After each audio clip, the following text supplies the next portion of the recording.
Simone Tata, the matriarch of the Tata family and a pioneering business leader, passed away on December 5, 2025, at the age of 95. Known as the Cosmetic Zarina of India, she leaves behind a formidable legacy that shaped modern Indian retail and beauty. 1. Important condolence messages. The messages received upon her death primarily highlight her role as a pioneer who understood the Indian consumer before anyone else. Asterisk the Tata Group statement.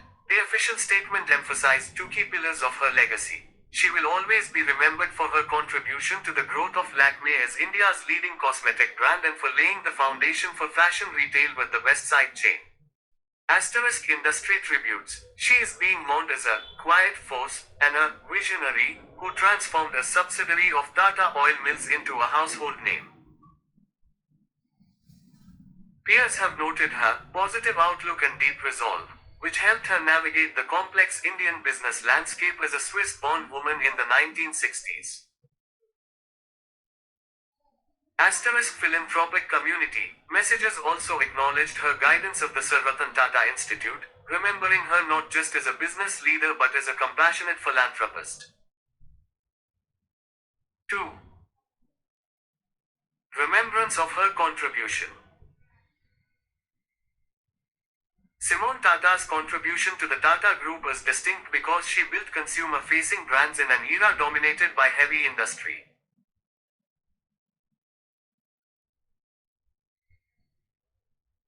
Asterisk the birth of Indian beauty, Lakme. When she joined the Lakme board in 1961, cosmetics were considered a taboo or a luxury in India. She famously went abroad to learn the chemistry of makeup and brought that knowledge back, creating products specifically suited for Indian skin tones and the tropical climate. She transformed Lakme from a small subsidiary into India's biggest cosmetic brand.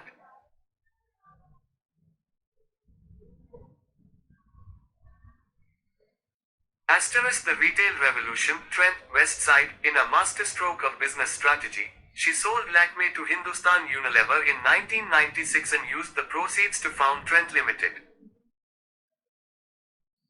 She then launched Westside, pioneering the concept of a branded departmental store in India. This move laid the groundwork for the massive success of Trent's current portfolio, including Zudio. 3. Questions for her inner circle, editor's perspective. If I were an editor interviewing those close to her, such as her son Noel Tata or longtime Tata associates, I would ask, how did she manage the cultural transition from Geneva to Mumbai in the 1950s, and how did her European sensibility influence the aesthetic of Lakme and Westside? During the 1996 sale of Lakme, there must have been an emotional attachment to the brand she built.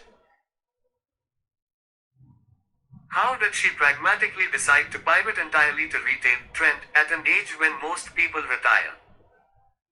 She was known for her quiet leadership. Can you share a specific instance where her soft-spoken nature resolved a crisis that allowed her leadership style might have failed at?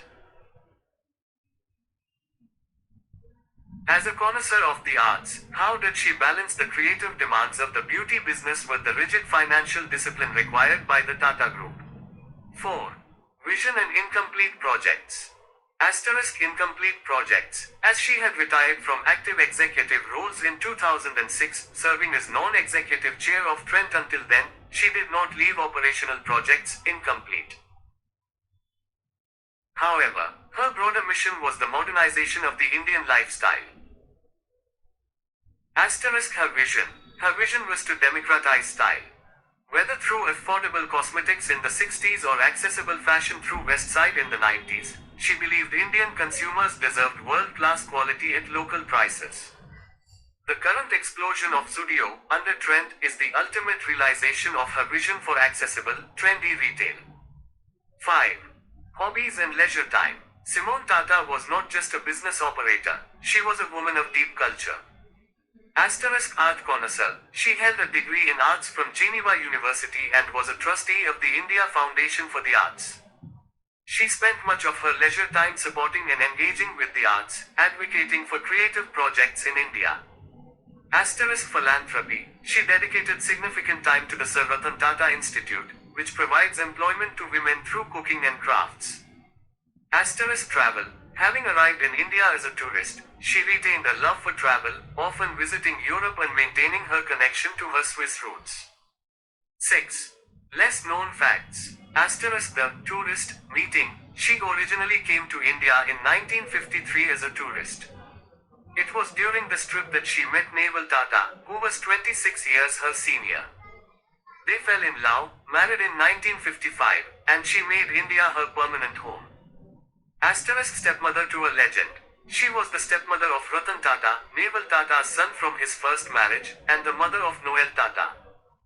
Asterisk hands-on chemist. She didn't just manage Lakme from a desk. She was known to be involved in the actual formulation process, testing textures and shades personally to ensure they didn't melt in the Indian heat. 7.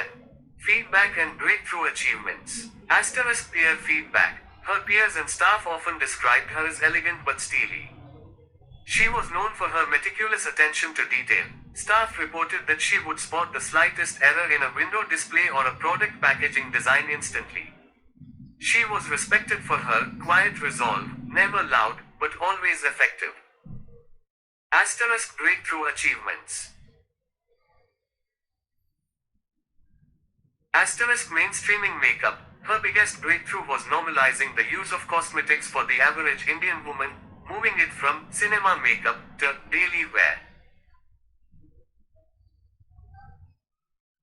Asterisk from manufacturing to retail. Successfully pivoting a manufacturing giant, Lakme, into a retail giant, Trent, is a rare feat in business history. She proved that the Tata Group could succeed in B2C, business to consumer, fashion retail, a sector they had little experience in before her.